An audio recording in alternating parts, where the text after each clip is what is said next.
અમુક છોકરીઓનું ડ્રાઇવિંગ કેમ અડફેટમાં લીધો? ના ના આવતો હું અડફેટમાં. આ તો હું તને એટલું કહું હા કે ભગવાને કોઈક તો શક્તિ આપી છે સ્ત્રીઓને, બાકી આ પગથી એક્ટિવા રોકવું સહેલું નહીં યાર. એ વાત સાચી છે હા. પણ તમને ખબર એનું ટેકનિકલ કારણ છે? હું ટેકનિકલ મને એક છોકરીએ કીધેલું, મને કે બ્રેકના લાઇનર 250 ના આવે ને ચપ્પલ 100 રૂપિયાના જ આવે. હે તો પગથી કશું સસ્તું પડે ને યાર. તો આવું કારણ આપ્યું? તો એ હિસાબે હવે MRF વાળા સેન્ડલ બનાવે તો નવાઈ નહીં. તમને મારે એવું પૂછવું છે, હા તમને ક્યારે પણ કોઈ છોકરીએ એક વારમાં સાઈડ આપી છે? ના યાર આ નહીં સાંભળતી નહીં લા.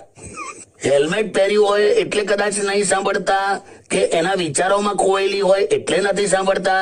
જે હોય પણ અમે તમારા હસબન્ડ થોડા છે, અમારું તો સાંભળો યાર. કદાચ ટ્રાફિકના અવાજના લીધે ના સંભળાતું એવું બને ને? ના લા ના, હા આ મૂળ સંવિધાનિક કંઈક લોચો છે. એમ? કેમ કે શોપિંગ મોલમાં પણ નહીં આવડતા. એવું? ખરેખર તો દરેક શોપિંગ મોલમાં પેલી ટ્રોલી હોય